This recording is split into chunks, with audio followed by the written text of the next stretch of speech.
Okay, so at the be in like the middle of the year when I started doing these Boston Celtic videos, I expressed my displeasure with the way that the team was being ran.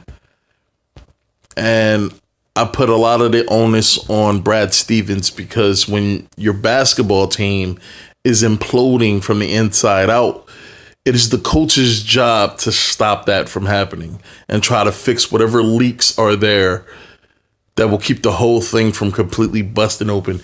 And he didn't. And I was a little misled in the Indiana series because it actually looked like they were trying. But I should have told myself, because I said this already. Indiana's not really a top contender. Once Oladipo went down, they were able to maintain course, but they weren't going to overachieve. And the Boston Celtics swept them in almost a routine fashion. It almost looked like it was just way too easy for them out there. So I was misled. Then they have that outstanding game one against the Milwaukee Bucks. Now, before that series even happened, I already expressed, look, Milwaukee is not a very good team. They really are not. Giannis is unstoppable. Like, when he really is committed to getting what he wants on the floor, like, you really have to commit to stopping him. Otherwise, he could get anywhere on the floor, but his length, his speed, his size, it's just too much. And I thought that was the problem in game one. And I said, the only way the Milwaukee Bucks will win this series is if Giannis goes off. He has to find that gear that will lead this team. The only way they're going to win is if he can find that gear. And he found that fucking gear, and they completely destroyed the Celtics. But it's not because the Milwaukee Bucks, honestly, I really don't believe the Milwaukee Bucks were better than the Celtics. I just believe that they're not more talented, but they were a better team. They really played better all around together than the Celtics did. And it completely just imploded on itself. I mean, I'm surprised it took this long. I kind of figured it was going to happen before the playoffs started. I said at the All-Star break, Brad Stevens needs to pull Kyrie out of the All-Star game, and he needs to pull Jason Tatum out of whatever events that he's a part of, and he needs to put the team on the floor. They're skipping All-Star break, and he needs to get this shit straightened out. And he didn't. He went on like it wasn't no fucking problem, and look what happened. Just everything. And now Terry Rozier is coming out and he's saying, and the only reason why Terry Rozier is actually coming out is because Kyrie took his minutes. Like, Terry Rozier wanted to play, and he's mad that Kyrie took his minutes. That's it. It's just bitterness because Kyrie played and he didn't, or played way more than he did. And I've already said, I've never said in a video, but I've already told people, like, Terry Rozier is not on Kyrie's level. I mean, there's just no fucking way. I mean, yeah, you had a decent playoff run last year, but there's no way you're better than Kyrie Irving. And even if I understand the problems with the team chemistry, I'm still going to put Kyrie on the floor instead of you. And Terry Rozier has to come to that fact. You're a decent starter, a serviceable player in the NBA. Your game does not stand out. Your game does not wow anybody. Kyrie's game wows people. So I'm going to hear what this dude got to say, but that team imploded, man. And I already said it. It's not because Kyrie was directly responsible. It's because his presence on the team was driving a wedge with the team. And it's not like everybody else didn't get along. It's just certain people didn't get along. And when it's at the top of the pyramid, usually everything under is affected. It trickles down. And you can see it when Kyrie went down, like at the end of the season, or when he rested or whatever, when he wasn't playing. You can see synergy. Even with Gordon Hayward, you can see synergy. You can see the ball movement. You can see people willing to get the other guy open, willing to pass. Kyrie dominated the ball way too much. And I get it. You are a 2 guard masquerading as a point guard, and that's fine. But you got to understand that is not the way you're going to win, especially not with that team. That's why I said Kyrie needs to be on the team without another superstar, without another star player, without any players that are going to demand the ball. He needs to be on the team like what Isaiah Thomas was on a couple years ago and what Allen Iverson had. Like, he needs a team that's going to be strictly defense, and when I pass you the ball in certain spots, kind of like what LeBron tries to get set up. He needs to set up like that, because primary ball handlers usually don't play well against teams that move the ball around. Like, look at Houston and Golden State. Houston made that kind of a serious series because you have James Harden, who is probably going to be MVP again this year, and you had you got Chris Paul, you got players on that team. Of course you're going to win games, but you're not going to beat anybody. You're not going to beat anybody of substance, that especially that utilizes ball movement in a 7-game series. It's not going to happen. So I'm going to let Rozier talk, man.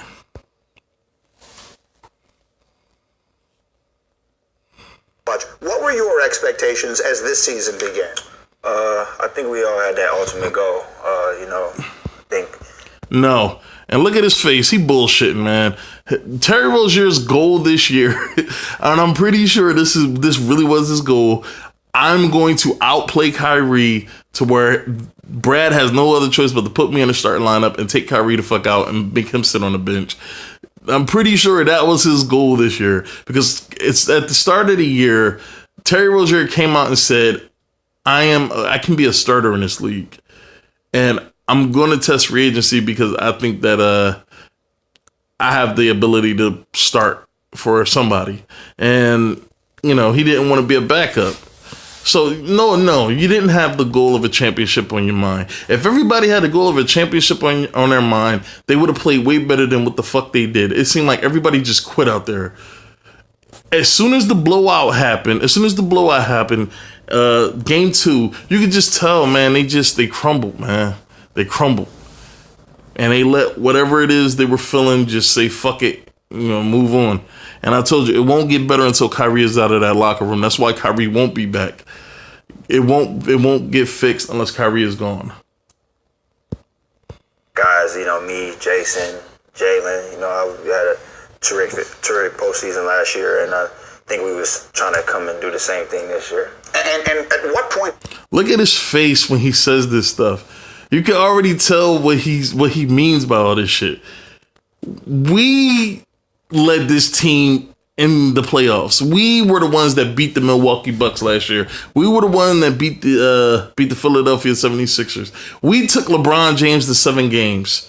How the fuck does Kyrie get to come back and completely just take over every goddamn thing? Seriously, this is how they're looking at it. And I'm pretty sure Rozier, Jaylen Brown, and Jason Tatum probably all love each other, man. They probably are really close. It's Kyrie, man. I'm serious. It's Kyrie. He's the problem. Did you realize that blending in the guys, again, you did it last year without Kyrie, Gordon Hayward coming back from the injury. At what point in the... Now, people said that Gordon Hayward's 20 minutes a game or something like that was the issue. I don't think that's because even when Gordon Hayward's on the floor, he's not demanding the ball. Like, this dude gets probably 5 shots a game, if that. Like, he doesn't get many. Like, Kyrie literally attempts 20 shots a game probably. I mean, I haven't looked at the numbers, but I watched a few games during the postseason, and Kyrie literally shot 20, 25 times every single fucking game, probably more. That could kind of, when you take a shot, whether you make it or miss it, you're taking shots from other people. And that can get to people, especially in this offensive-driven league. Season, did you recognize this was going to be a great challenge for everyone to figure out what they wanted to do? Like the first 5 games of the season. Yeah. Once you seen all the talent we had, all the pieces, guys trying to figure out their role and guys trying to do less of what they would have helped this team win.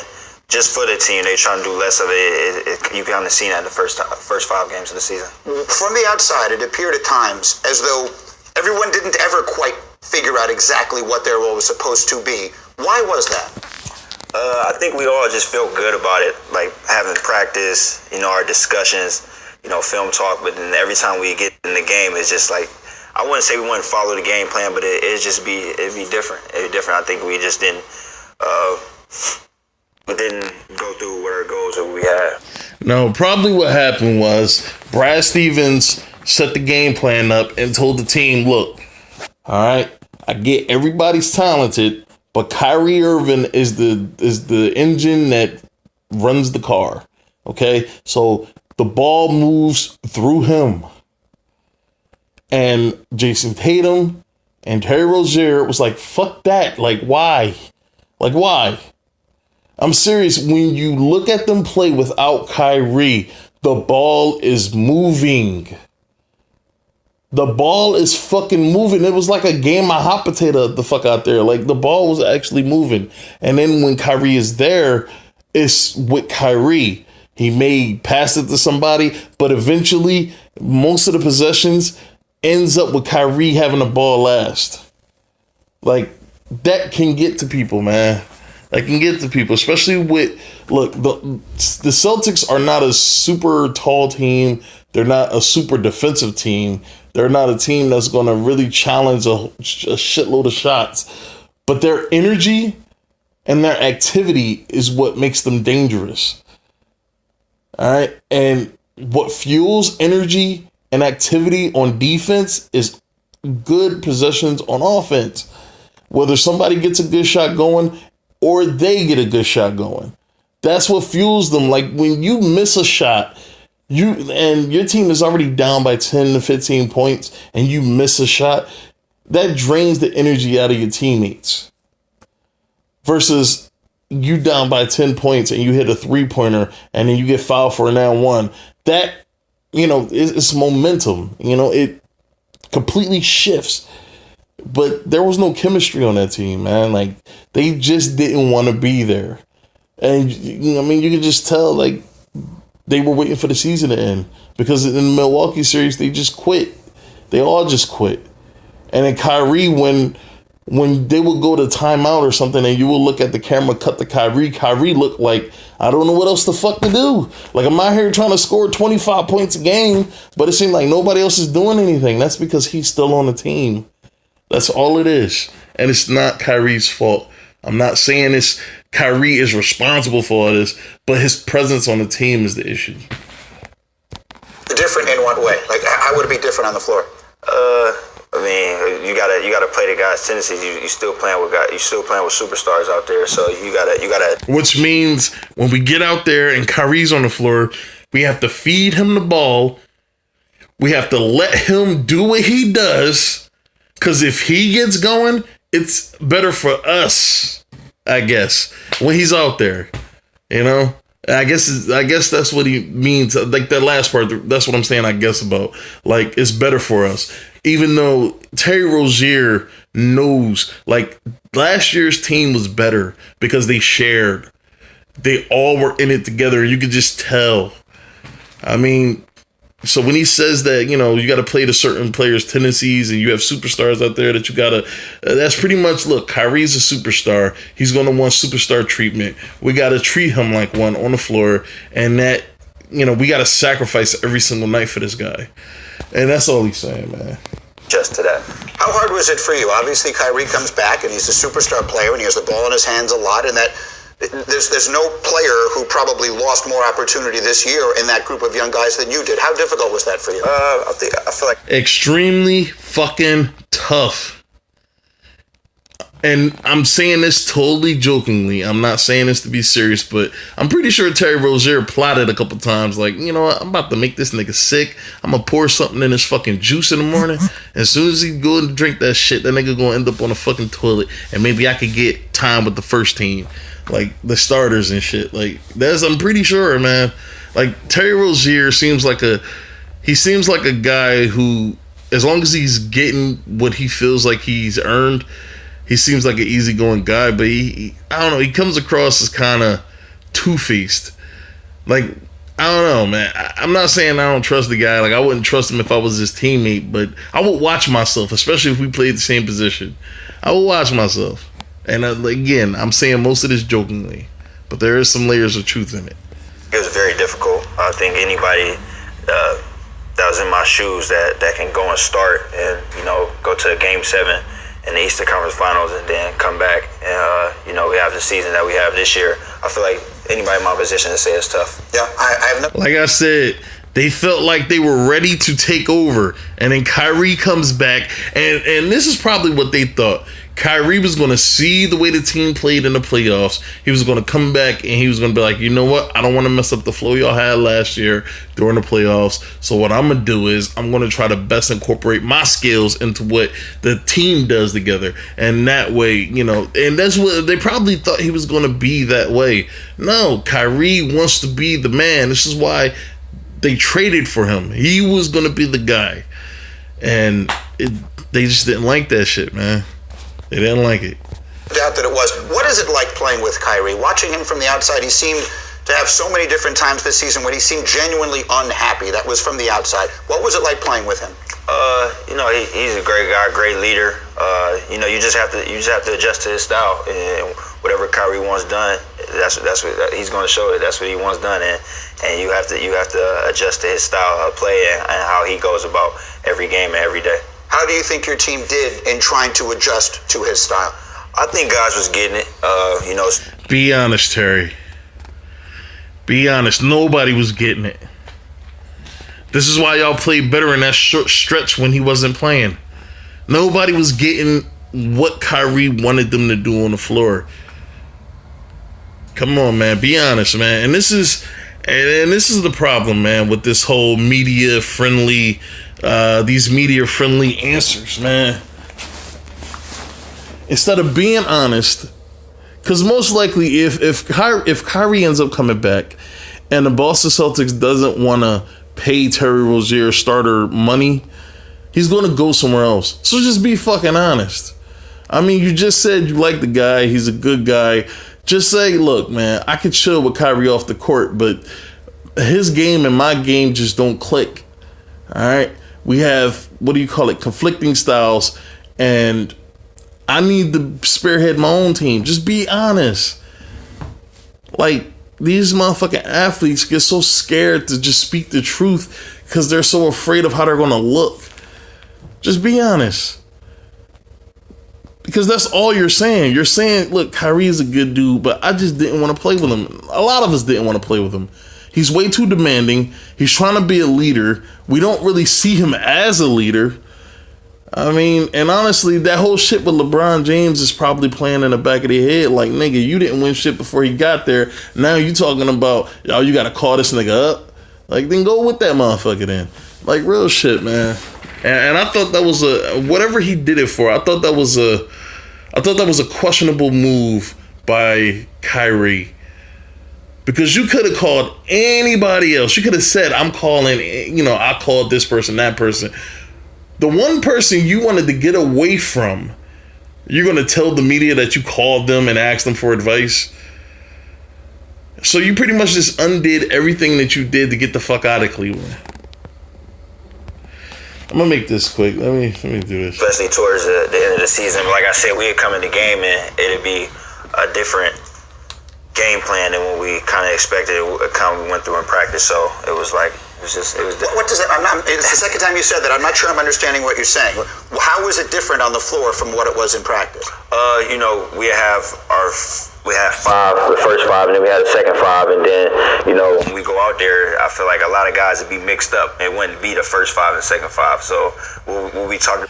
All right, real quick, because I got to go back to hear what he said, but I just saw a little thing right there where it said Kyrie scored 102 points versus the Bucks on 104 shots. That's way too many shots. That's way too many shots. His shots should have been at least 40 shots to 50 shots less than what I just saw right there. I mean, he was shooting a whole hell of a lot, and not a lot was coming from it. I'm telling you, man, Kyrie is the issue, man. And they just want this nigga gone. The front office probably don't want him to go, but the rest of the team wants him to go. All right, let me try to go back to hear what he said. It was like, it was just, it was. What does it? It's the second time you said that. I'm not sure I'm understanding what you're saying.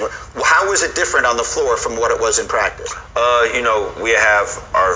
We have the first five, and then we had a second five, and then when we go out there, I feel like a lot of guys would be mixed up. It wouldn't be the first five and second five. So we'll be probably saying, all right, so it'll probably be me, Kyrie, Jason Tatum, and then like Marcus Morris or somebody, or to be like me. Like the way they practice is the way they're expected to go into the game, and then when they get into the game, everything is just different.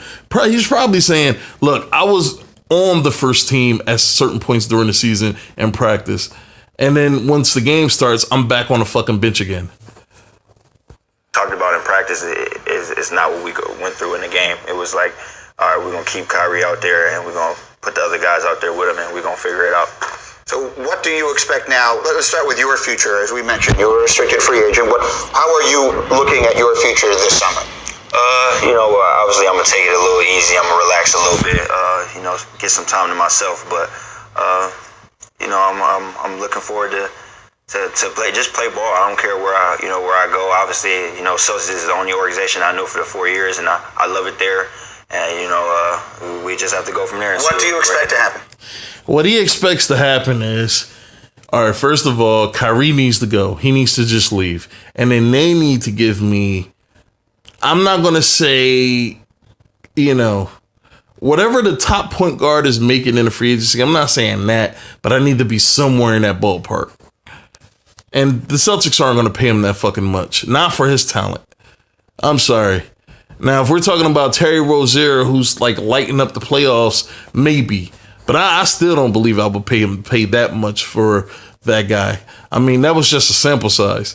We've never seen this dude start all season long. We've never seen it. And if I'm being honest, Terry Rozier needs to go to a team that has an already established superstar. He needs to go to a team like damn, I can't even think of too many superstars in the league that. Well, let's scratch the superstar thing. He'll be better off in like Minnesota or I was gonna say Philly, man, but they still got Ben Simmons there. Possibly like Chicago. I mean, Zach LaVine had a really great year. I mean, you pair him up with Zach LaVine, that could be a good little combination, man. I mean, there's places he can go where they'll probably pay him the money, but that's if the teams value him enough. And a lot of times, these players who have great years with teams or good years with teams, they go out there expecting that teams are going to value them the way that they value themselves, and they don't. And that's usually why, like Marcus Smart, that's why Marcus Smart eventually came the fuck back to the Celtics. It's not because he wanted to be in Boston. It's because that was the only team that even gave him close to what he wanted. And I'm pretty sure he didn't want to get paid the same amount to play for Orlando that he could have got paid playing for fucking Boston. I expect for me to get my chance, whether it's with the Celtics or is anywhere else. I feel like I can be myself and play my game wherever I go.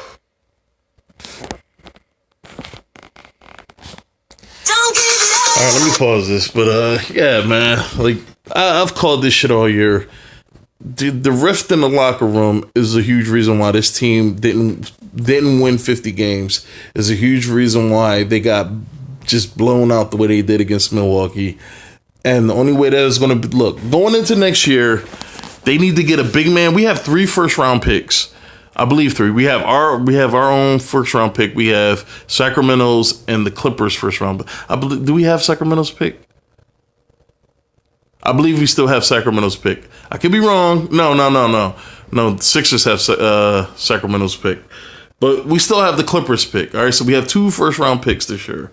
All right, we need to use one of those and get a fucking big man. I'm not saying like Bol or somebody, but we need to get a suitable starter that we can put at the big man position and move Al Horford ass back to the power forward position. They don't have a big man out there. This is why they get killed by teams that can beat them up down low. All right, this is why they struggle with teams like Detroit and Orlando, because they don't have the size down there to compete with those kind of teams. And then when their shots are not falling, they'll get blown the fuck out because they can't really control the paint. So they need to get a big man. We need to find a replacement for Kyrie. Somebody that can just come in and play his fucking role. All right. And then, have Jason Tatum and Jaylen Brown lead the team in the next year. And that's all they want. They want to lead the team. And next year should be their chance to lead the team. All right. That's it, man.